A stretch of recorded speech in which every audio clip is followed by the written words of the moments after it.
Okay, in terms of the stuff, as always, just bad news. Someday good news, not today. Deadlines remains the same they've been all along. Namely, quizzes for part 1, deadline 5, May 19th. Exam number 1, quizzes part 2, deadline 5, May 28th. Exam 2, quizzes part 3, deadline 5, June 9th. Exam 3, June 17th. Exam 4, quizzes part 4, exam number 5, deadlines June 18th. And for the paper, if you want to do a draft, you can do them anytime you want, until either you, as many as you want, until either you get the grades you want, or you just get sick of the process, or time runs out. And time would run out on June 10th. To get the +5 bonus, which is the extra crediting thing for the class, just upload the paper to Blackboard by end of day June 11th. To get the full credit, upload it to Blackboard by end of day June 15th. And to get the half credit, end of day June 18th. And for no credit, do nothing. You get nothing. Before pressing on to the new stuff, namely going on to some social philosophy, and then some more branches of philosophy that's argument stuff, anything about any previous stuff, or stuff to be, or stuff that has been, that needs more stuff. It's all about the stuff. That is my word. Okay, so last time we were looking at the exciting branches of philosophy, and we saw that interestingly, or boringly enough, philosophy, like all the academic disciplines, breaks down to various sub-disciplines or sub-branches. And we saw that you got the main thing of philosophy, which is all about the love of wisdom and answering questions about life, the universe, and everything. And then we have particular subdivisions, things like aesthetics, which is about art and beauty, all that pretty stuff, and I guess ugly stuff. And we looked at ethics, which is about good and evil and all that stuff. And then we looked at epistemology, which is about the kind of stuff you can know, which is exemplified by the classic movie The Matrix and the more recent movie Inception. How do you know what's really real for real? And then speaking of the real, we turn to metaphysics, which is a branch of philosophy dealing with what is real, what is the real stuff. Now, one other branch of philosophy, which falls under part 4, the value stuff, is what's called social philosophy, sometimes called social and political philosophy. And it deals with, shockingly enough, the philosophy of the various social sciences. Things like philosophy of sociology, philosophy of law, philosophy, political philosophy, etc. And so this would be in the branches of philosophy dealing with what we like to call the soft sciences, the social sciences. Now, there's all kinds of interesting and boring problems and questions under social philosophy. For example, one classic problem which raises a variety of questions is the problem of the authority of the state. Now, if I were to ask you for, say, 15% of your income, would you send that to me? Probably not. But if you have a job, the state takes some percentage of your income in the form of income taxes.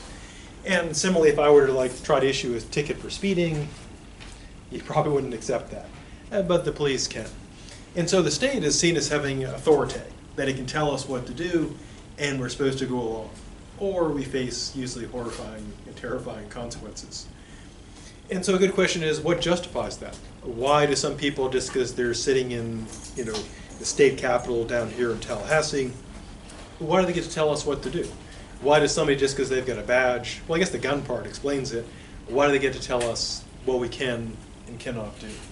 And so one of the classic problems is the problem of the authority of the state. Why can some people go around telling us what to do? And there are various arguments offered in support of that. And other people, of course, argue against that, saying, for example, the anarchists say they have no right to do so. Anarchy now. Other problems include issues about rights. For example, if you follow tech at all, you probably heard about how the NSA has been scooping up, bulk data. So if you have a phone or an email, and you've been using that stuff at all for the past roughly decade, there's all kinds of data about you. Anybody here ever use Yahoo? Ever use a webcam? If so, the government has all kinds of pictures of you. For real. They just scoop up the Yahoo chat, things, and apparently they get a lot of inappropriate pictures, not surprisingly. And they actually issued warnings to their employees, like you may see some things you cannot unsee. And they had counseling and so forth with their employees. But that does raise to the question of rights. What sort of right to privacy do we have, and should the state be getting into our business? Should they be tapping into our webcam feeds and recording that? So as a practical bit of advice, anything that gets into your phone or your laptop, webcam, or whatever, you should assume that someone else, probably in the government, is seeing that, recording it, and aware of it. So basically, it's like sending out postcards anyone can look at, which probably shouldn't be that way. It's kind of horrifying, but that's life in the 21st century. So everything you've done or said or taken a picture of, someone else is looking at it right now. But they're from the government, so I'm sure they're here to help. Other problems include issues about, well, to use stuff from today's headlines, issues about law enforcement. What should be the appropriate role of the police? If you follow issues of, say, social justice and fairness, you might have heard that many American towns and cities get a big chunk of their revenue from law enforcement, from ticketing people, court fees, etc. And that does raise an important question, not only in social philosophy but ethics. Should the state be making its money by ticketing people? Because it gives them an incentive. Because if the state needs to get money to pay for like roads and schools by ticketing people, it means they're going to ticket people quite a bit. It is an incentive to criminalize a lot of behavior. And so there are all kinds of important contemporary questions. Issues about privacy, issues about authority, issues about policing, etc. falling under social and political philosophy. So all kinds of... So quick recap. Social philosophy is a philosophy of the various soft social sciences, including like philosophy of law, political philosophy, philosophy of sociology, etc. It deals with questions having to do with politics and society, which are some pretty big, important questions, which always get bigger and more important. Before pressing on from social philosophy, anything about that stuff that needs more stuff.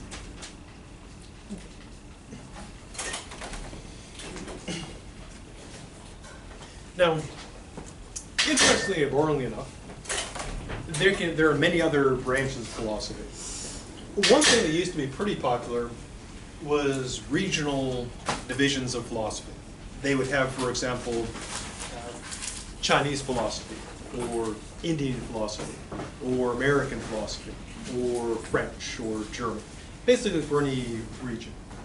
And that does have some kind of value, similar to like food. You may go to like a French restaurant, or Italian restaurant, or Chinese restaurant. But one thing that's kind of an obvious problem is you can't always tell what a person believes or thinks based on where they happen to be from. Now there were some similarities. Especially if you go way back in the ancient days, in general you might have European thinkers thinking very similarly, say Asian thinkers thinking very similarly, etc. But of course today you really can't infer what someone thinks based on where they're from. So regional-based philosophy, somewhat less useful. Another thing that used to be pretty big was dividing philosophy up by gender. The classic one being, of course, feminism in all its varieties, and there are many varieties. And of course, philosophy based on ethnicity. Hispanic philosophy, African American philosophy, Native American philosophy, etc. Now, similar problem with these is, if you know that someone is, say, Hispanic, a good question to be is, what does that tell you about the person's metaphysics? And the answer is probably nothing. So one disadvantage of trying to break philosophy down to ethnicity is you can't really infer from a person's ethnicity what their views are on topics. In a way, it'd be kind of like breaking down like chemistry or math by ethnicity. What does an Hispanic mathematician do? Well, pretty much the same as anybody else. But there is, people do see some value in these divisions, and because you could say there are some similarities, perhaps. Now, final thing to close on the varieties of philosophy. Interestingly or boringly enough, you can make a philosophy of anything. All you have to do, basically, is simply philosophy of in front of it, or of philosophy behind it. Some big ones include history of philosophy, which is exactly what it sounds like. It's the history of all the dead folks who've done philosophy. Philosophy of language is about how language works. One thing we can do, which as far as nothing else can do, is we can talk, which is pretty impressive.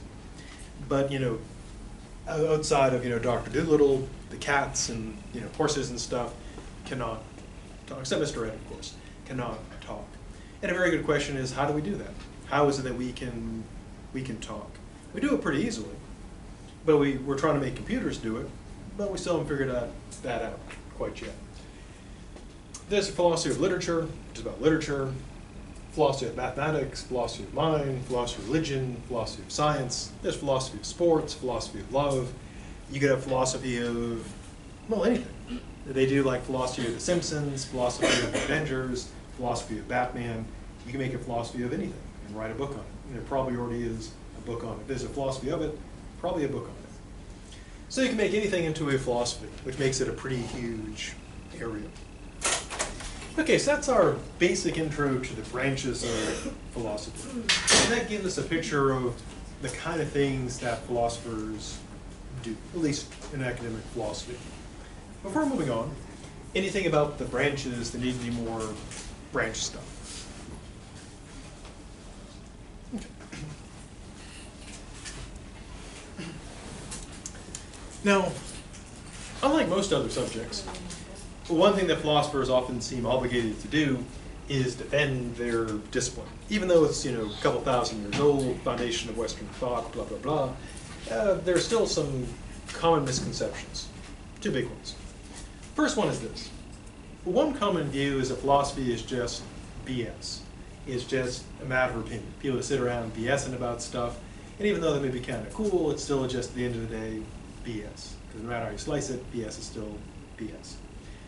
Which, sometimes philosophers contribute to, because we say some pretty ridiculously stupid things sometimes that make us seem like we're pretty BSing. Now, the misconception is this. The misconception is that philosophy in its entirety is just opinion, nothing more to it. And this rests on a couple of critical assumptions. One assumption is this, that all there is to philosophy is just opinion. Now, if that were true, then of course philosophy would just be a matter of opinion. Now, if you get an opinion, what do you get? And should you see a doctor? If you have an opinion for more than 4 hours. Oh, if you get an opinion, what do you get? And should you be worried? Well, an opinion is just a term for what? Someone says, it's my opinion that blah, blah, blah. Yeah, they believe it. They say they believe it. Now, philosophy does begin with opinions. It starts with someone saying, I think that killing people is wrong, or I think that bulk collection of data is wrong, or I think police shouldn't kill citizens. And that's where it begins, an opinion on some particular issue. But of course, where something begins is not the entirety of the story. Now, one thing in terms of how philosophy works is that you begin with an opinion on a particular issue. Like, I think capital punishment is wrong, or I think that, time travel is possible. And that's the beginning of it. But, to use a crappy analogy, law is rather like philosophy. And in the legal system, it begins with a statement of a belief. The defense says, of course, they believe their client is innocent, and the prosecution, of course, says they believe the person is guilty. Now, of course, law isn't just a matter of opinion. The attorney can't come in and just say, guilty because I think so, or innocent because I think so. They have to back that up. They have to give arguments. And law is rather like philosophy in that regard. Because when you're doing philosophy, you start with your opinion, I believe that, and then you got to back it up with reasons. You got to prove what you're saying. And so you end up with more than just an opinion. You get an opinion plus actual argumentation and support.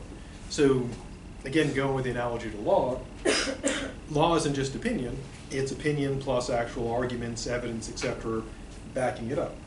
And similarly, when you're arguing law and arguing philosophy, one cannot just simply say, that's just an opinion.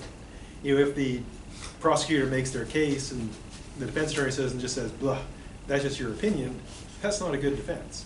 You have to address the arguments. Likewise in philosophy. If someone lays out arguments as to why capital punishment is wrong, and someone just says, that's just your opinion, well, and they of course can say that, but that's not good enough. They got to reply to the reasons or arguments. So although philosophy begins with opinion, it doesn't end there. It's opinions plus arguments, rather like law. Second assumption is the idea that all opinions are equally good. Because if philosophy is just a matter of opinion, well, there's really nothing to argue.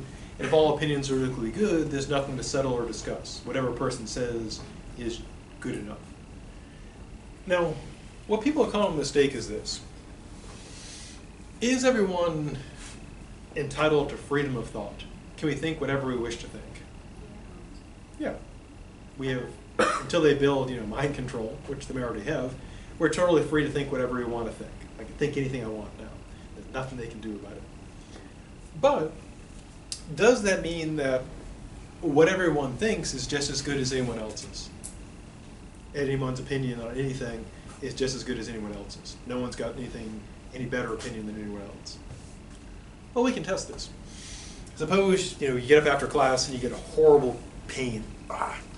Would you say, class, I'm having a horrible pain. We must vote to see how you're going to slice me up to perform surgery because anyone's opinion is as good as anyone else's. Well, when you're seriously hurt, do you just go with anybody's opinion? No, because most people don't know. You go with whose opinion? Yeah, hopefully a doctor or at least like a nurse or paramedic because they have an opinion, but it's opinion backed up by experience and knowledge. Their opinion of a doctor is better than an opinion of just some random person on the street. Similarly, if you're having trouble with your car, you would go to a mechanic, possibly overcharged, but they know vehicles. Or if you wanted to know about chemistry, you'd go to someone who teaches chemistry. And so we know that all opinions are equally good. Some opinions are horrible. But again, usually the mistake is that we kind of smush together the idea that people are, in a democratic state, people are free to have their opinions. And we'd like to take the view that everyone is entitled to freedom of thought. But that doesn't mean that everyone's opinions are equally good. Some opinions are wrong, and some are horrifyingly evil. And so we can see that all opinions aren't equally good. So that's taken care of. So addressing that misconception that philosophy is just opinion, again, two parts of the reply. One is it does begin with opinion, but it doesn't end there, so it's not just opinion. Secondly, this often rests on the assumption that all opinions are equally good, so it's all BS, so everyone, there's no reason to argue. Well, we know that's not true. Some opinions are really wrong. Now, interestingly, or boringly enough, there actually are philosophical positions that everything is just a matter of opinion. Kind of weird. And these are what is known as relativism and subjectivism. Probably heard these terms before. Here's the idea. If you're a relativist about something, let's say it could be like ethics, or it could be just relativism about everything. If a person is a relativist about something, they believe the truth of what it is they're relative about. Let's go with ethics. Suppose someone believes that ethics is relative to the culture. It'd be the view that the truth of ethical claims are not objective. They're relative to the culture. To use a crappy explanation. Everyone's heard the expression that when in Rome, you should do as the Romans. If you're a relativist, you'd believe when in Rome, the Romans are right, because it's Rome. Now, one way to think of relativism about, say, morality or truth, I'll use my usual crappy analogy. Law is something that's clearly relative. How so? Well, imagine you have two states. And we'll use a pretty straightforward example. And you get a highway running between the two states. on this side of the border, the highway speed limit, oh, put it up to 70. And suppose it's 55 here, because 55 saved lives, or what they used to tell us. Now suppose you're in a car driving 70. Well, as long as you're on this side of the border, you're driving perfectly legal, because the law is relative. It's where you are, and where you're driving. But as soon as you hit the border, nothing about you or your car or your speed has changed, but you're now in a different state. So now with a different speed limit, so now you're driving illegally, because you've gone from one jurisdiction to another. So law is pretty clearly relative. If you've lived in multiple states, familiar with the laws, states have offered different laws about stuff. I remember like when I lived in Ohio, went to school there were some towns that were totally dry. College towns, no drinking.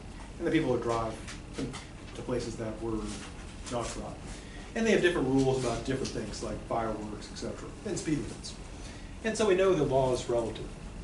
Now, if you're a relativist about morality, you'd believe that what's good or bad would vary based on the culture.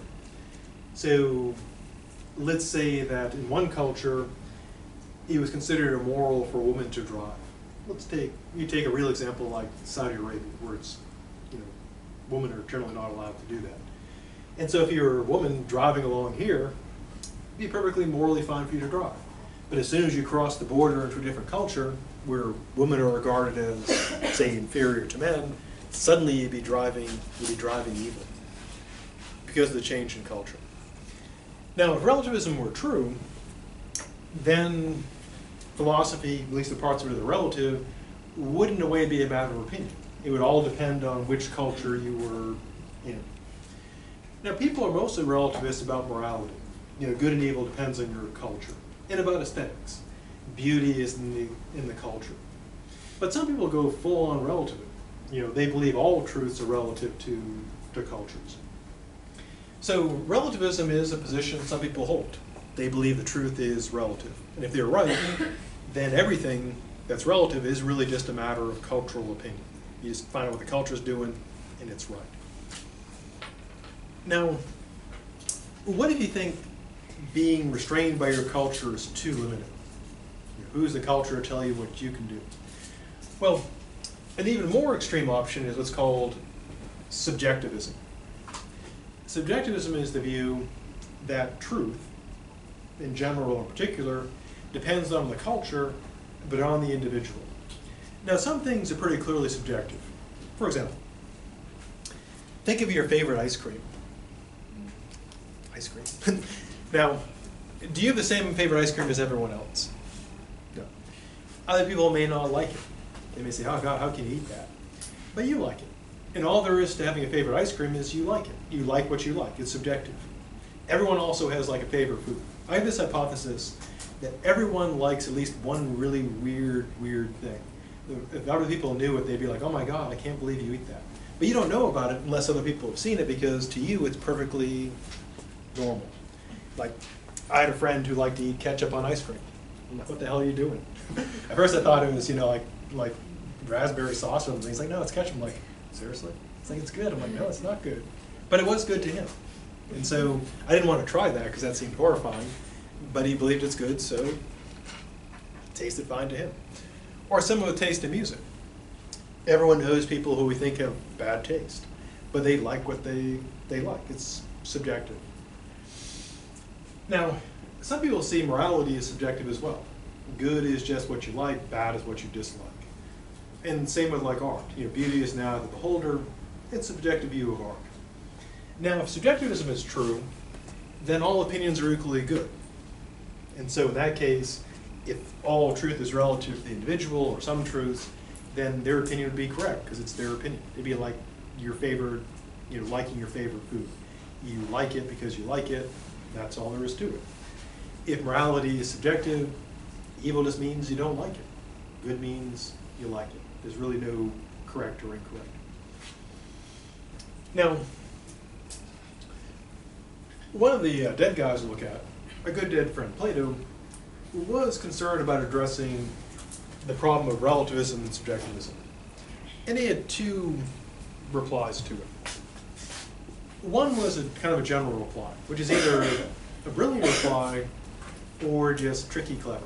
Here's how it goes.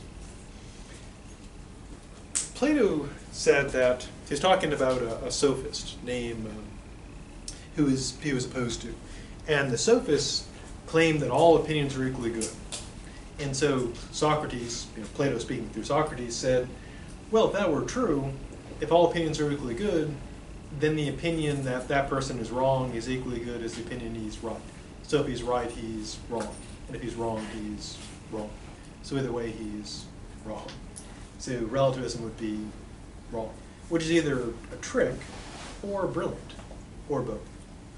He also gave kind of a smart-ass reply, which was this. The sophists, as we'll see, they would take money to teach, and they would offer to teach people success in return for suitable payment.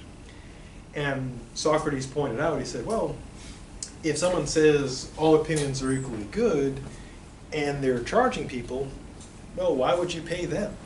You could get your own opinion for free, which is not really a refutation of relativism, but is kind of a shot at people who would charge when they claim that all opinions are equally good. Because if all opinions are equally good, why buy what you can get for free? So the conclusion seems to be this. Is it just a matter of opinion? Well, no. Opinions backed by arguments. What if relativism or subjectivism is true, and it is all relative or subjective? Well, there's still kind of a solution there. Namely that if it is all relative or subjective, there is still better or worse reasons or arguments that can be given. And I'll use a stupid example. Oops.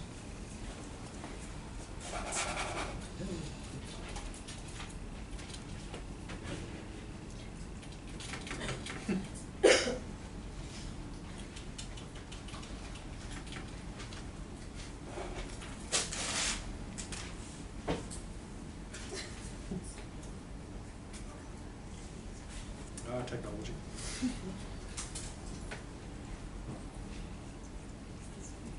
Okay, there we go. Okay, so here's a stupid example. Suppose we're talking about ethics and capital punishment, and someone says, I can prove that capital punishment is evil. How so? Well, consider the word capital punishment. It clearly and blatantly contains the letter C. Anything with the letter C in it has got to be evil. I submit as proof cats. Cats are evil, letter C in cats, therefore C is evil. Therefore, capital punishment is evil. Now, would that be a good argument? No, it's pretty stupid. And so we could say, well, even if it is just a matter of opinion, that is a pretty crappy argument. So, again, going with it, we can also go with the analogy of law.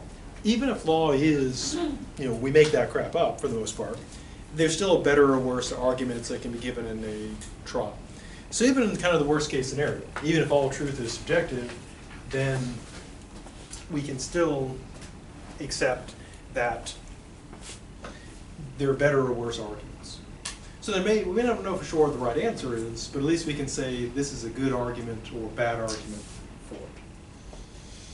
Okay, before moving away from opinion, anything about opinion that needs more opinion stuff? Or anything about cats? What was one of Daryl's reply? First reply was this. He said that if someone says all opinions are equally good, that means the opinion that that person is wrong is equally good, which would say that if the person, crudely put, if the person is right that all opinions are equally good, then they're wrong, because the opinion they're wrong is equally good to their opinion. So if they're right, they're wrong, and of course if they're wrong, they're wrong. And his second reply was basically a kind of a personal shot at one of the sophists. The sophists would take money for teaching. But one of the things they said was, all opinions are equally good. And so kind of a smart-ass reply was, why would you pay someone for something you can get equally good for free? Because you have your own opinions, why pay someone else for them? Which doesn't disprove, subjectivism, relativism, but it is kind of a smart-ass shot at that sophist. So you said it wasn't relative or subjective, so he wasn't more relative, like with that statement, that wouldn't have been more... Oh, the shot at the relativist was more like a personal attack, like basically, he's charging money for it, so you shouldn't pay this guy because basically from what he says, all opinions are equally good. Why pay him for something you get for free? Anything else?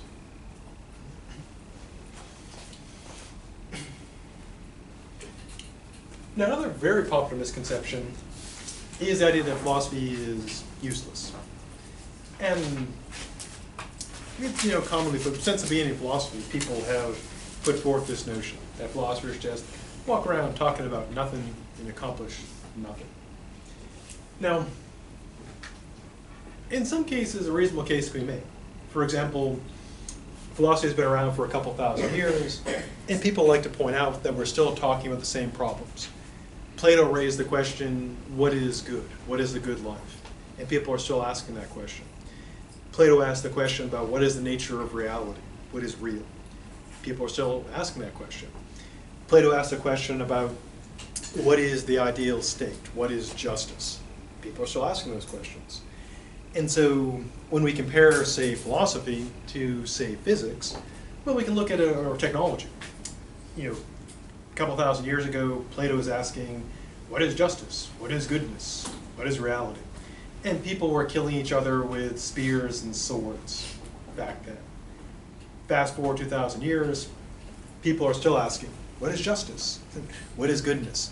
And now a person can be sitting in a room in California, driving a drone, halfway across the world, dropping hellfire missiles on people. So technology clearly has advanced. We used to have to get up close and personal to kill someone, sword to, close in and personal. Now we can vaporize entire cities. And so we go from stabbity-stabbity to boom, cities go poof. And philosophy is still asking the same questions. So you might say, well, philosophy is kind of useless because we're still asking those questions, whereas other things. Physics has given us nuclear weapons, engineering has given us planes to drop them on cities, and rockets to fire them at cities. We get all this great advancements in the sciences, and philosophy still isn't killing people. It doesn't bake bread, it doesn't kill people, it doesn't build bridges. So it could be argued that it is useless, which is a common claim. Now, one way to kind of gauge that question is to look at what it means to be actually useful. Interestingly and boringly enough, the question, what is useful, is a philosophical question, because it's a question of value. What is valuable? Which is a philosophical question. So at least one use of philosophy is to address that question. How do we define what is useful, and why should we care? Now, there's kind of two ways to play the useful game. Way one, which typically gets philosophers accused of being philosophical, is to look in depth at what we mean by useful. What is valuable in life? For example, we could take something like art. Even though we can sell, paintings and pictures and so forth, for money, you might ask, suppose suppose a child does a drawing for their mother. Does that drawing bake bread? Does it kill people? Is it useful? Well, no, but we still value it because we think there's more to life than just baking bread and killing people. We enjoy things of value, understanding things, we enjoy art, friendship, and so on. And so we could try to engage by having a broader notion of what is valuable in life. Now, another way to play the game is play by the rules of the practical person, the person who measures value in terms of bodies stacked up, bridges built, bread baked, dollars in the bank, that sort of practical person. So let's play that game. Let's play the has philosophy, can philosophy kill people and build bridges type of deal. So let's make that happen. So what has philosophy contributed in the past? Well, one obvious thing is, of course, as mentioned before, science. Back in the, way back in the day of Aristotle, they didn't have the notion of scientist. You'd be a philosopher, later a natural philosopher. So Aristotle, for example, worked in metaphysics, ethics, biology, chemistry, physics, etc., because they didn't have those divisions. So people like Descartes, Newton, Leibniz, etc., they're philosophers, and they're doing work in what we now would consider the sciences. And so we look at, one contribution is all of science. Now, sort of ironically, whenever philosophy becomes very successful in terms of pragmatic, concrete achievements, like physics and chemistry, they stop calling it a philosophy and call it a science. To use a crappy analogy, it'd be like if there was a family and people said, oh, no one in the Smith family ever does anything, but whenever they did something, they changed their name to, like, Jones. It's like, oh, those Smiths never did anything. It's like, well, yeah, after they changed their name to Jones, they were doing all kinds of stuff.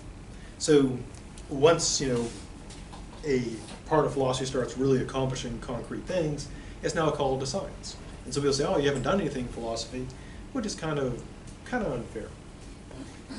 Next, logic and mathematics. I mentioned yesterday that our entire information system is based on truth functional or Boolean logic. Basically zeros and ones, or in philosophy, true and false. And without that stuff, without that logic, we could have none of that. No Facebook, no computers, no Xboxes, no Xbox 360, no Xbox One, no PlayStation 1, 2, 3, 4, or Vita, or whatever else they're working on now, no Nintendos, no Google, no self-driving cars, no smartphones, no tablets, no Apple Watches, no Pebble Watches, none of that stuff. So without those foundations, we have none of the modern economy. So what has philosophy contributed? Well, essentially the entire information age. No philosophy, none of that stuff. Interestingly, boringly enough, the #1 major among people who are starting up Silicon Valley startups is, weirdly, philosophy. So if you want to start stuff up, philosophy is not a bad choice. So logic, pretty important. And even before the rise of the information age, development of circuitry, etc., is based on that logic, laying down the foundation. And thinkers like Leibniz, for example, developed one of the earliest computers. So you can see the rise of computers in the information age tracing back to philosophy, which is pretty practical, which is one reason why a lot of the people involved in tech today are philosophers. Now, society. Now, the practical person, likes to think of things being purely concrete, but we all live in worlds of the mind. Our entire civilization is mental. I don't mean crazy, it's that, but it's all a mental construct. Money. Money is make-believe. I mean, the thing that people see as the most concrete, real thing of all, money is just made up. It's entirely a social construct. We make up this thing and pretend like it has worth. It's a way we keep track of stuff, but it's in our head. Similarly, economic theories, social theories, the entire legal system, it's all make-believe. We all made that stuff up. And all that stuff comes from philosophical thinkers. The idea of rights, the idea of legality, the idea of privacy, all philosophical concepts. Economics, interestingly, boringly enough, is a branch of moral philosophy. We're just making that stuff up. And we pretend like it's really concrete and really, really real, but it's the most made up stuff of all. Nothing's more made up than money. Now, there's also ethics. When we talk about good and evil, we criticize, ISIS, for example, for beheading people. We say that they're evil. Or we talk about, justice in society, or justice in the legal system. Those are all philosophical notions. We're engaged in a philosophical criticism. And so when we speak of good and evil, right and wrong, justice and injustice, we're doing philosophy. And so philosophy seems to have contributed quite a bit. Even the stuff that the practical person sees as being non-philosophical. All those constructs like society, economics, and money. Now, a good question, of course, is, just like the song says, philosophy has done a lot, sure. But a fair question to always ask is, what have you done for me lately? And so it's a good question. What can you get out of philosophy? Well, quite a bit, actually. So a good practical question would be, okay, stuck in this intro to philosophy class, what do I get out of it? Well, obvious answer is 3 credit hours. Also, of course, humanities, requirement if you're doing it for that. And of course, if you needed the writing requirement, the Gordon Rule stuff, taking care of that as well. But beyond that, of course, philosophy provides a useful set of general skills, namely a way to approach problems in terms of thinking broadly about them, approaching them rationally, systematically, and with an open mind. So philosophy develops a lot of useful skills. Again, which is why it's not surprising that some of the top people in tech fields and being entrepreneurs and so forth, speaking purely practically, are in philosophy. For example, you might have heard of like Wikipedia. One of the guys who founded that, Larry Sanger, went to grad school with him. Actually, I'm working on something with him now called Infobit, so pitch for that. If you want. He's trying to do for news what Wikipedia did for the encyclopedia, which I assume is kill it horribly. But he had a philosophy degree working on that. And a lot of people working in Silicon Valley, philosophers. So it does give you some pretty useful skills. It also has the effect of broadening the mind. The idea is to look at other people's views, why they hold those, see reasons for and against things. It may not change your mind. You may still hold the same views you've held all along, but it enables you to sort of question why you have those views, to be able to perhaps better support them, and understand why the people hold the views they do. Then you may still consider them wrong, but at least you'll be able to address that matter, reasonably. Now, of course, there can be some side effects. Namely, looking at the idea that everything is up for debate and argumentation and all things can be challenged can be quite disconcerting. The idea that there is no absolute certain truth is often seen as an implication of philosophy. Even though philosophers often argue there is absolute certain truth, but sort of the experience of doubt and so forth can be disconcerting, but generally a good thing. And compared to like most medications, which can cause things like death and, I guess, colon inversion, philosophy is not so bad. So the side effects pretty mild. Never involves death, and never involves like really horrible things. Well, occasionally. Socrates obviously did get killed for being a philosopher, but that doesn't happen anymore. Okay, before pressing on to arguments, anything about the stuff so far that needs more stuff? Now, as I mentioned, kind of the brain of philosophy is logic. And what makes philosophy, at least in the West, philosophical, is that you start with an opinion. I believe that. And then you got to back it up with arguments. Also, the exciting paper for the course has got, well, it's 4 parts, but the 2 main parts are 1, summarizing, and 2, arguing. And so you need the argument stuff. So basically we'll cover arguments for a couple reasons. 1, very practically, for the paper, so you'll be able to do the paper. Secondly, very practical because being able to argue is useful. And thirdly, because, philosophy, got to know that argument stuff. Now, in everyday life, if someone texts you or calls you and says they got in an argument with their girlfriend, boyfriend, or whatever, what do they probably mean? They had a fight, a battle. Now, that's a perfectly legitimate, everyday use. One thing about academic terms is they typically have informal meanings in, normal life. But of course, in academics, we're more specific about them. We take everyday terms and make them more precise. So what is the technical definition of argument? Well, here's the idea. In philosophy, an argument isn't a fight or a battle or a dispute.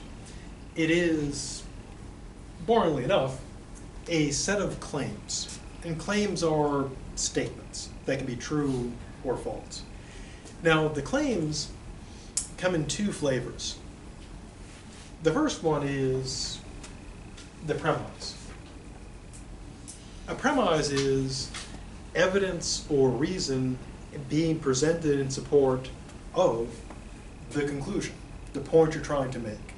So there's basically 2 parts to an argument. You've got a point you're trying to make, of which there is one in the argument, and it's called the conclusion. It answers the question, what's the point? Then, to actually have an argument, you've got to have reasons or evidence given in support of that point. And the reasons or evidence answer the question, why should I accept that as true? Now, if anyone's considering a career in law, you'll have to face the adventure of the LSAT, standardized test, which is basically a philosophy test. So if you're considering law school, you have to take the LSAT, which is a philosophy test. So philosophy classes are pretty, especially the critical thinking and logic, good prep for it. And they won't have questions like find the argument, but they'll have questions like about trying to find the point or the assumptions. And what they're really asking about is basically find the argument, find the conclusion, find the premises. So quick recap, what's an argument? Well, an argument is a set of claims. And claims are statements that can be true or false. An argument is a particular type of claims. One is the conclusion, which is the point being argued for, what you're trying to support. It answers the question, what's the point?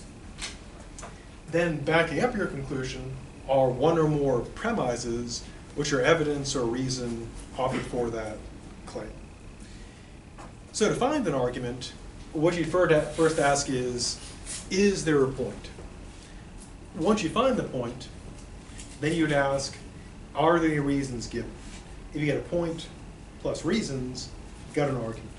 If you just have a point, but no reasons, no argument. For example, if I say bulk collection of data should be illegal, I've got a point. But if I give you no reasons, I have no argument. I just have a point I'm making. Now if I say bulk data collection should be illegal because the Fourth Amendment specifies that people are to be secure in their papers, et cetera, and what is unconstitutional should be illegal, then I've got an argument. Maybe not a great argument, but I've given at least a reason why you should accept my point. And so an argument is just that. Point being made, evidence given for that point.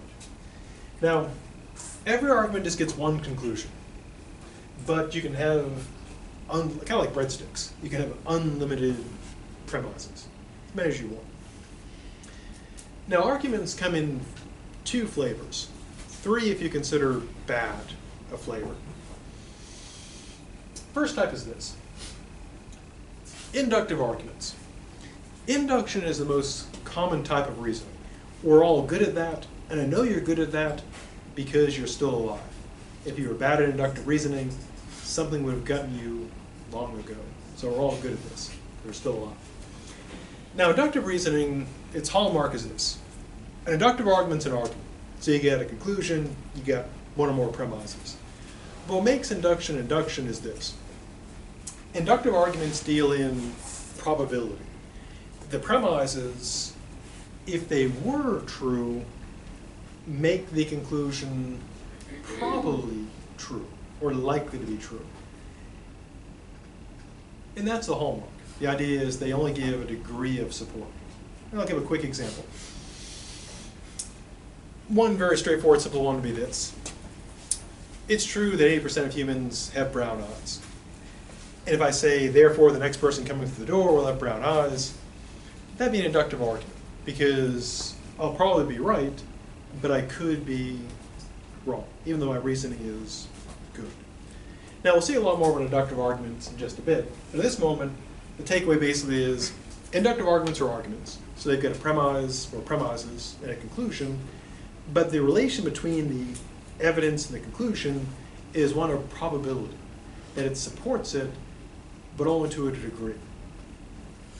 Now, the second flavor is the deductive argument.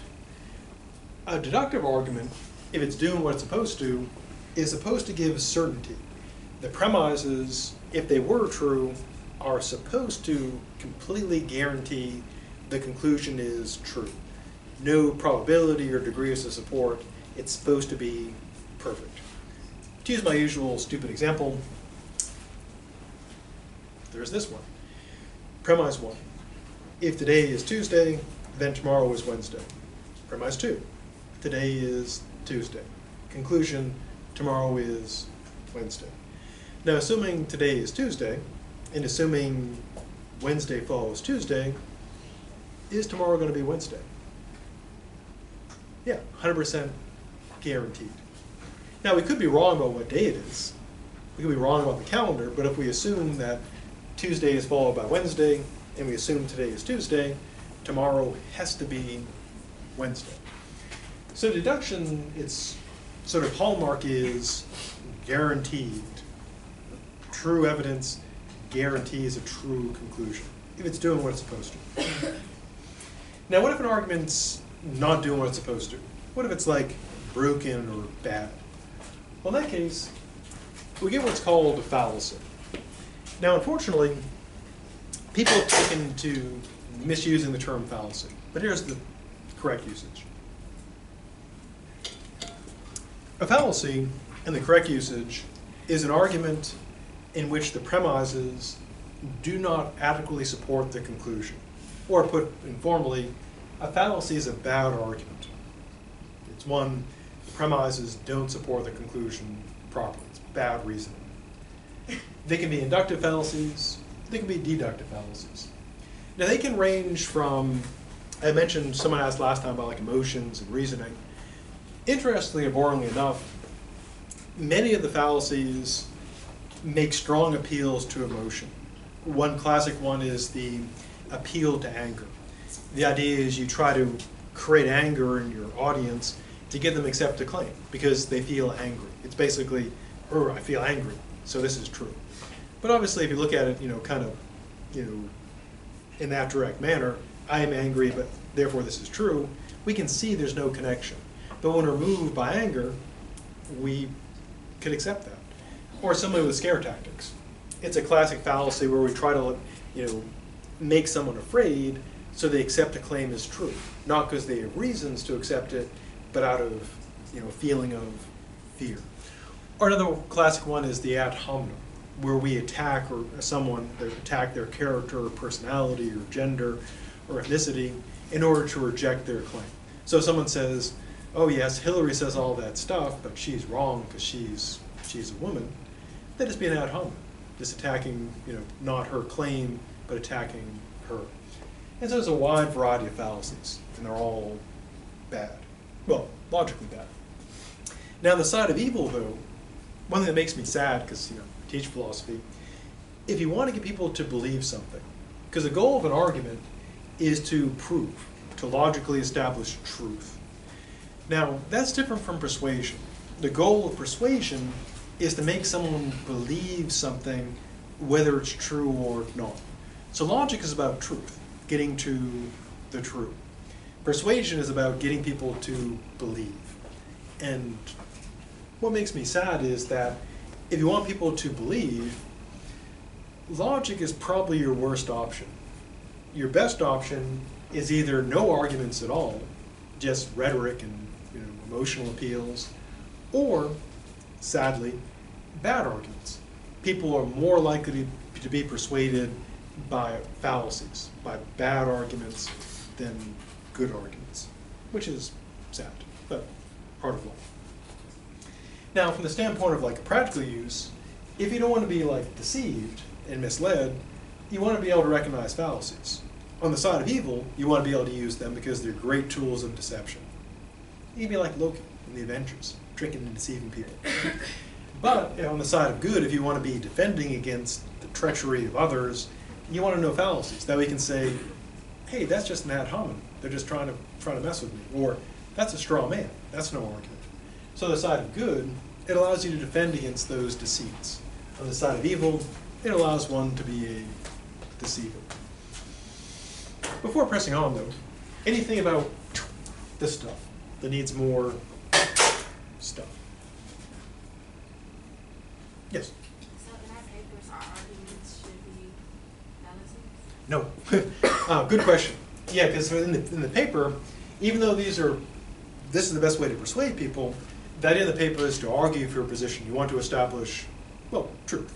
And so in the paper, you'll primarily be using inductive arguments and steering away from those. So, yeah, good question. Yeah, for paper, you definitely want to avoid the fallacies. If you want to troll people on the internet, then fallacies are great for that. But that's an awful thing to do. Now, how do you tell when you get a good argument? Well, there's actually two important factors. And these show the difference between a fallacy and another mistake. Now, again, a fallacy is bad reasoning, bad logic. There's also what's called a factual error, which is just being wrong about the facts, getting the facts incorrect. And they're separate things. People often smush them together. They'll often say things like, oh, people believe that, but that's a fallacy. That's not true. And which is, everyday usage. But it's kind of a problem because One means the facts are wrong, just saying something that's not true. That's a factual error. A fallacy is when someone is engaged in bad reasoning. And there are two separate mistakes. One is just being wrong about the facts. The other is being bad, getting the reasoning incorrect. So in assessing an argument, we're looking at those two factors, the quality of the logic and the quality of the reasoning. Now, first thing to consider when you get an argument is this.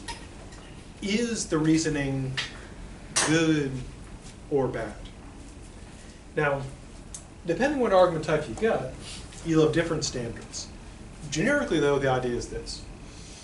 Good reasoning means the premises support the conclusion. They're relevant to it.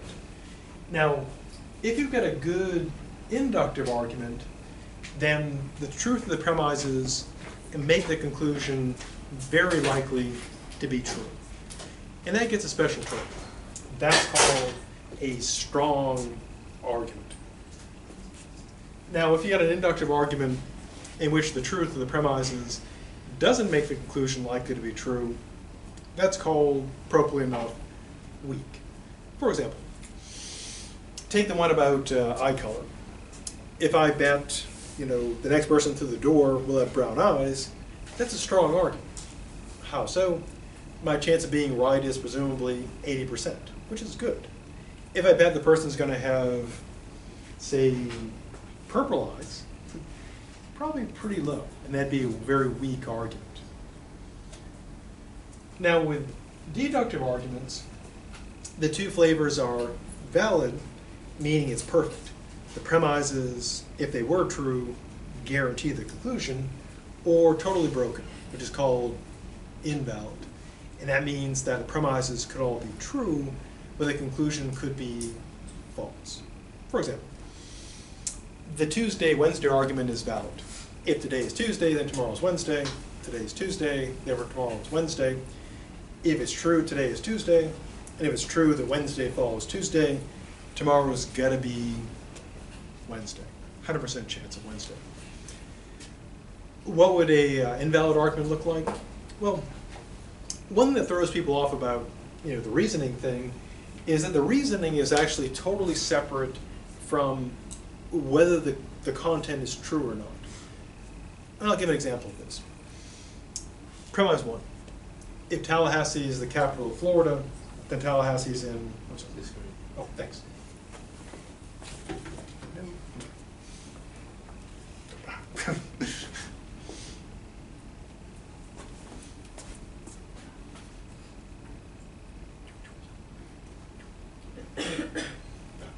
So if we get premise one, if Tallahassee is the capital of Florida, then Tallahassee is in Florida. Totally true. Premise two, Tallahassee is in Florida, which is totally true. Conclusion, Tallahassee is the capital of Florida.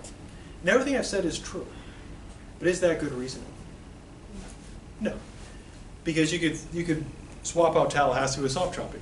Premise one, if Sopchoppy is the capital of Florida, then it's in Florida, which would be true. Premise two, Sopchoppy is in Florida. Totally true. Conclusion, Sopchoppy is the capital. Not true. So the reasoning is bad. You can also have arguments that have good reasoning, but the stuff in them is not true. For example, if Bill is a unicorn, then Bill's got a horn. Premise two, Bill's a unicorn.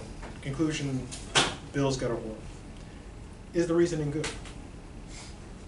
Yeah, because if Bill's a unicorn, and unicorns have horns, Bill's got to have a horn. That's good reasoning. But my claims are not true. Why? Because there are no unicorns. There were some, but they smoked and they died, which is an important life lesson. Don't smoke or you'll be as dead as a unicorn. It also killed the dinosaurs. People say it's a meteor hit them, smoking. Totally killed them. They found them like dead, fossilized with little Marlboros and those little cigarettes in their little hands. Tragic. Tragic indeed. So don't smoke, you'll be dead as a unicorn, and dead as a dinosaur. This is good science. Okay, so that's the example of how you can have something that's totally not true, but still good reasoning. Now, The second thing to ask is, speaking of like trueness and non-trueness, is this. Are the premises actually true or not? So the first thing to ask is the reasoning good? Then if the answer is yeah, you'd want to ask, is the content, are the premises true, plausible, believable?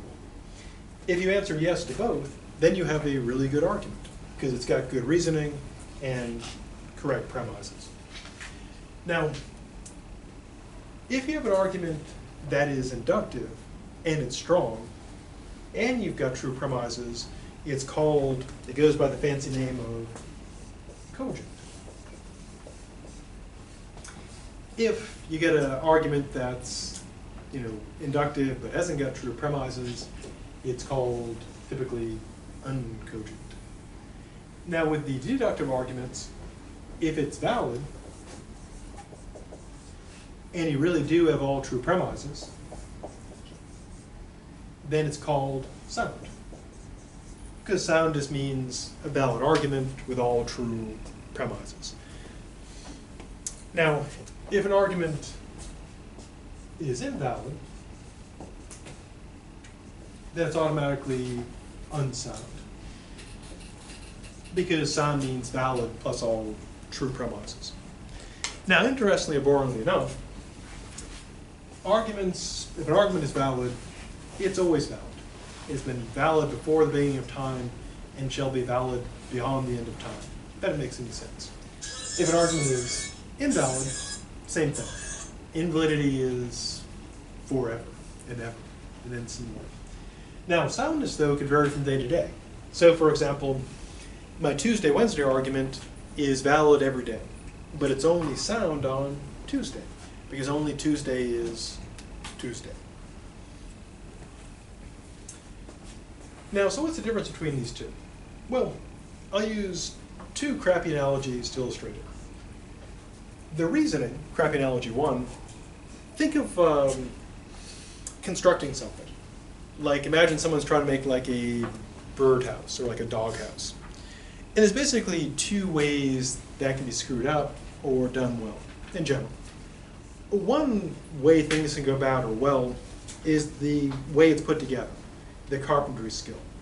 That's like the reasoning. It's how the thing is assembled.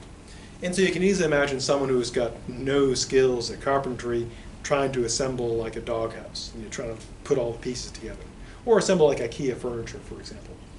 And if a person's not any good at that, it's going to be badly assembled. Now the second way things can be bad or good is in the quality of the parts that make them up.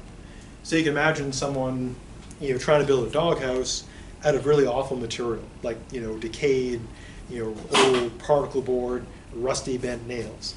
And no matter how skilled they are, if all they get to work with is junk, it's not going to be that great. So there's how well a person would be skilled at carpentry, how well they can put stuff together. That's like the reasoning. And then the second part is the quality of the material. Do they have good, good nails, good, lumber, or are they working with, scraps and crap? Second crappy analogy, think of like preparing food. There's basically two ways it can go well or badly. One is with cooking skill. Everyone knows people, might be a person, who's got good cooking skills. You know how to cook. You can apply heat to things. And you probably know people who are lousy cooks. They can burn water. And so that's like the cooking skill. But of course, there's also the quality of the ingredients. So a person could be a great cook, but if all they have to work with is like 2 jelly beans, a slug, and a rock, not a lot they can do. And of course, someone could have terrible cooking skills, and they could have great ingredients. They could have, lobster and steak and, the finest produce, and they could turn that into a charcoal briquette. So there's essentially the skill at assembly, the reasoning, then there's the quality of the parts that make it up. And just like with pretty much anything in life, those are two distinct factors. How well is it put together, and how good is the material that makes it up? So in assessing an argument, there are those two key questions. How well is it built, and how good is the stuff it's built out of? If it's good reasoning and good content, really good argument. If it's good reasoning but crappy content, well, good reasoning but not a good argument.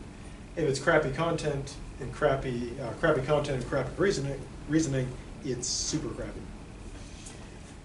So how do you tell if premises are correct or not? Well, essentially the critical thinking class covers that, but the very short version is this. When you get a claim you're assessing, you would ask basically 3 questions. Question 1, does it match my own observations? So for example, if someone makes a claim that it's possible to, say, decrypt a Blu-ray and copy it, and you've seen that done, well, you'd say, well, I've observed that happening, so that's probably true. The second question to ask is, does that claim match my own background information? In other words, does it seem reasonable given my experience and what I believe about the world? Now, it's not a perfect test, because we believe a lot of stuff that's not true, but if something matches, coheres with our background information, that's a plus in its favor. So, for example, if someone says the government could be spying on us with their phones, you might say, yeah, that seems reasonable. The technology is, we hear about data breaches all the time, so that seems, reasonable.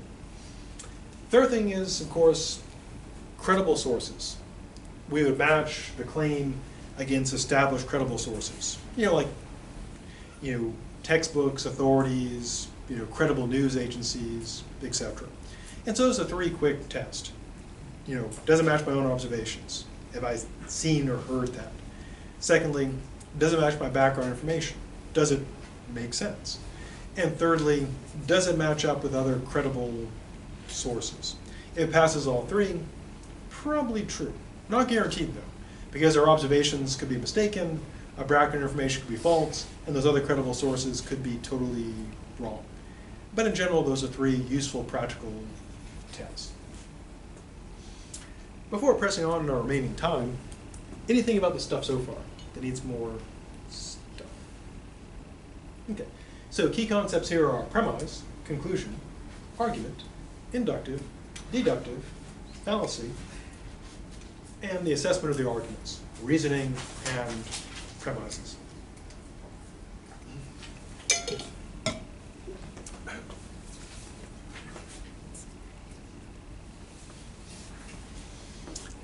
Now, we'll spend a very, very short time on deductive arguments, mainly for, well, a couple of reasons. One, when we talk about some of the philosophers we'll look at, we'll talk about them using like deductive methods. For example, our good dead friend Descartes believed that you could use deduction plus intuition and get to absolute certainty. And so that way, you'll know what is meant by deduction. Secondly, it's a useful thing to know, so if you never take a philosophy class or logic class ever again, at least you'll learn a little bit about deduction. And of course, thirdly, it'll show up on the tests and quizzes. Now, as I mentioned, a deductive argument is defined as an argument such that if all the premises were true, they're supposed to guarantee the truth of the conclusion. They're supposed to give us absolute certainty. And if they do that for real, that would be valid. If they try to do that but don't, invalid. Now, the main use of deductive arguments is when you absolutely need certainty, because that's what they do. That's their business. They say, hey there, I'm a deductive argument. I deal in certainty. You give me truth. If I'm valid, I give you truth back. 100% guaranteed. How do you tell when you get a good one? Well, the good news is, which may be bad news, is that they're objective tests to tell whether an argument is valid or invalid. With categorical logic, there are the exciting Venn diagrams.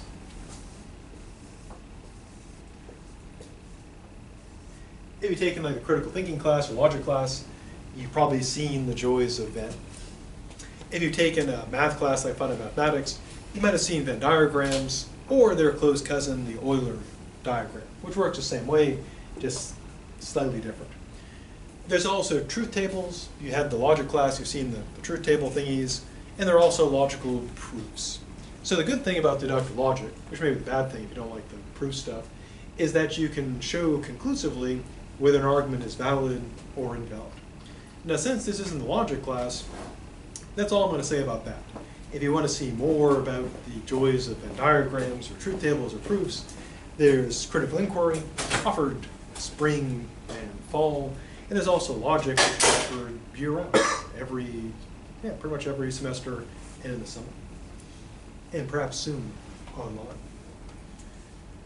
Now, as mentioned, they come in the following dichotomies. If the argument is such that if all the premises were true, then the conclusion must be true, valid. If it's such that you could have all true premises and a false conclusion, invalid. If it's valid and really does have all true premises, sound. If it's invalid, unsound. If it's valid and has one or more false premises, also unsound. Now, included in the notes, a variety of common valid deductive arguments. And I'll just put up two.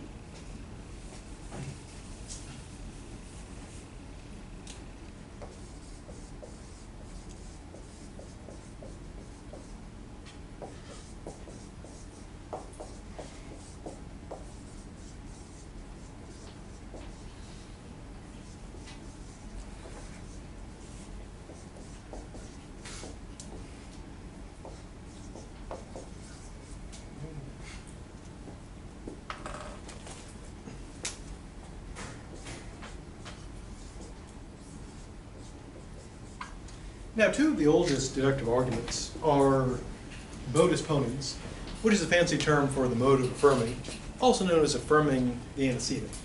And that's like my Tuesday, Wednesday argument. It's if P then Q, P therefore Q. Like if today is Tuesday, then tomorrow's Wednesday. Today is Tuesday, tomorrow is Wednesday. And it's a valid argument, because if this is true and this is true, that's got to be true. And this makes perfect sense. If this gets you this and you got this, you got that. Its close cousin is modus tollens, the mode of denying, sometimes called denying the consequent. It's of the form of P then Q, not P. Like if today is Tuesday, then tomorrow's Wednesday. Tomorrow's not Wednesday, today's not Tuesday. And in theory, there's supposed to be an infinite number of valid deductive arguments. And so we're not going to go through all of those. But in case, I included some of the more common ones in the notes. If you take the logic class or critical inquiry, you'll see more of these. Now, one we'll see later on when we talk about our good dead friend Socrates is a classic reductio ad absurdum, but it's kind of a clever argument. The idea is basically there's two forms. One, you want to prove something. So you assume, to prove it, that it's false. And you show that assuming that it's false leads to something that is absurd. So it's got to be true. The other thing is if you want to disprove something, you assume it's true, show that assuming it's true leads to an absurdity, so you conclude it's false. And this method was developed quite extensively by our good dead friend Socrates. We'll talk more about that later. So that's pretty much the extent to which we'll cover deduction. We'll mention it again later when we talk about our good dead friend Descartes. But that's pretty much the deductive stuff. It'll show up like on the test, perhaps quizzes, but we're not going to do a lot more with it.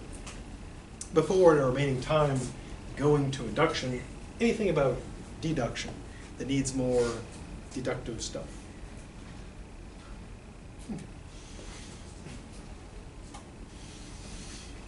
Now, inductive arguments we'll say quite a bit about. And again, it's something we're already pretty good at because, as I mentioned, I know you're good at it because you survive. And it's how we deal with life. And it includes, generically, it includes such things as causal reasoning. Knowing things like don't stand in the fire, for example, that's inductive reasoning. Now here's the idea. Definition is still the same. Inductive argument is an argument. So it's got one or more premises, got a conclusion. What makes it inductive is that it deals in probability. The premises provide probable support for the conclusion, but not guaranteed. Now, one of the sort of special features of induction is what's called the Problem of Induction, which is based on what's known as the Inductive Leap. And here's a bad illustration of that. Now, generically speaking, the hallmark of induction, regardless of the type of argument you've got, you're always leaping from what you've observed, what you know about, and your conclusion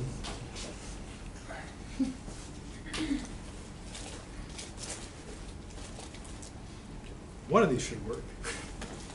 I kind of miss chalk, because you could always tell like when your chalk was going to work, because as long as you had chalk, it worked. This is like a deceit. I can't tell until I put it on the board. Okay, it kind of worked.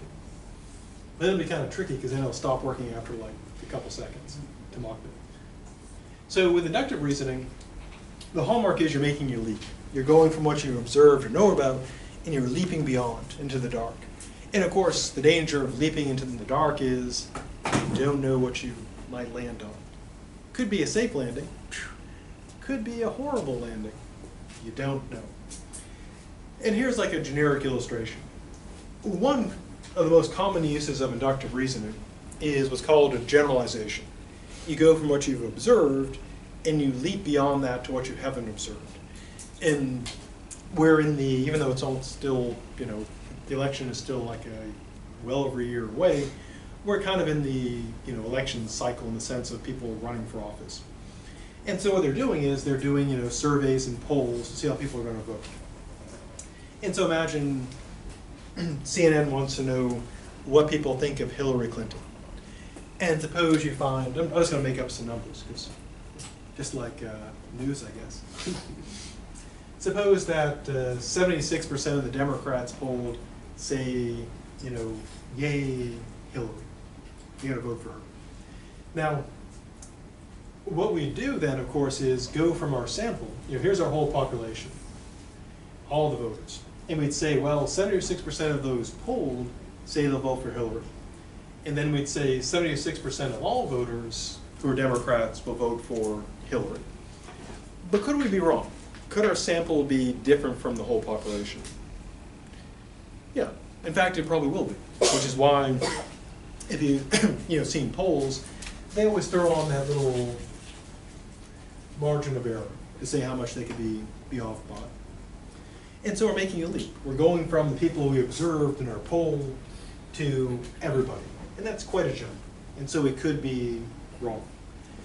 A good recent example of this, if you follow world politics at all, was the British, or rather the United Kingdom, had an election recently, and supposedly the party that was in power was supposed to get booted out. It was supposed to be a radical change. But they had the election, and it turns out they just stayed in power. And so the polls and surveys were off. Now, some people who believe in conspiracy think the election was possibly rigged, which it could be. But it could just be this. The sample to the whole population doesn't necessarily represent the real results. So it's quite, reasonable to believe that the surveys were mistaken, that the leap failed. So, whenever you engage in inductive reasoning, there's always that leap. Things could always go badly. Which is why inductive arguments are not valid. They're also, they're technically invalid, but they're not assessed that way, because they're always dealing with probability rather than certainty. So how do you tell when you get a good one of these? Well, unfortunately, unlike deductive arguments, there's no Venn diagram. There's no truth table.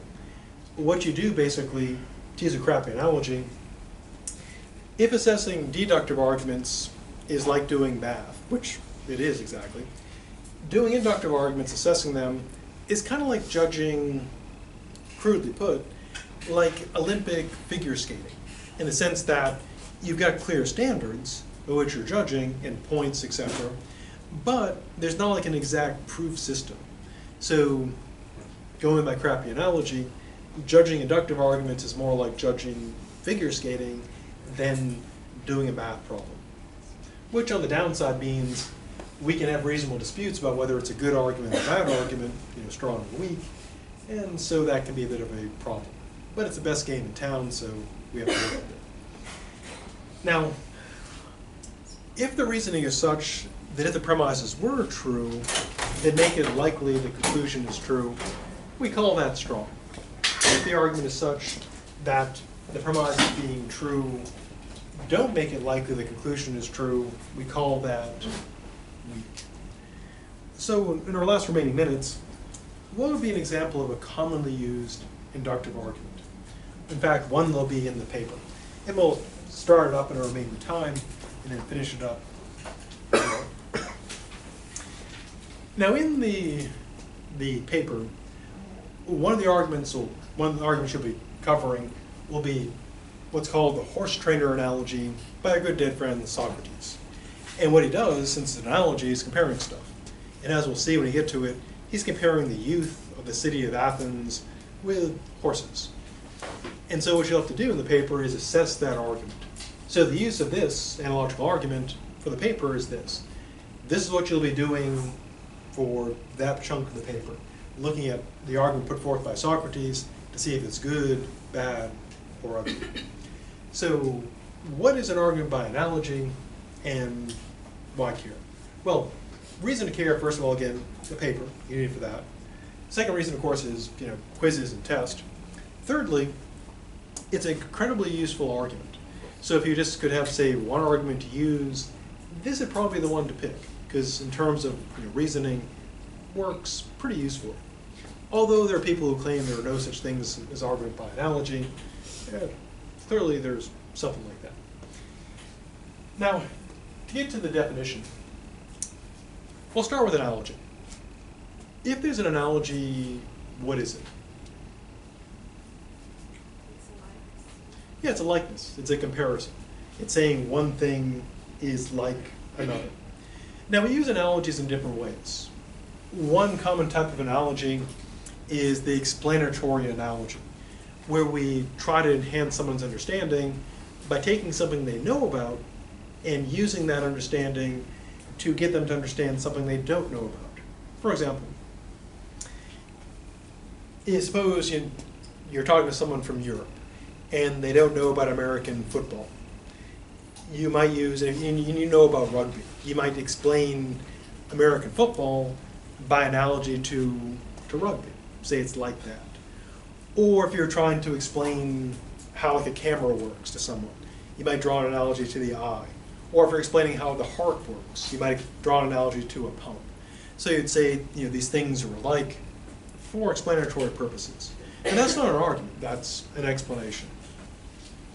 We also use analogies artistically.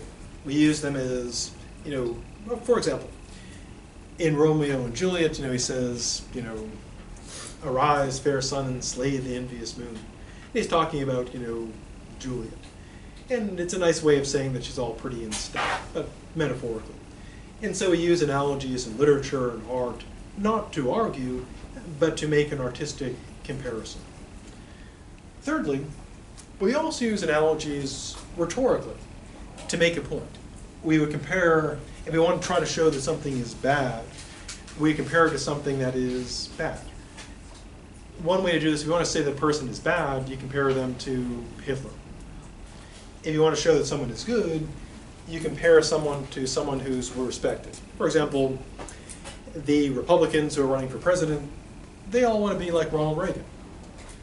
Democrats used to want to be like Kennedy. Not dead, but a good Democrat. All must be dead. Now those would be non-argumentative analogies. So what would be an argument by analogy?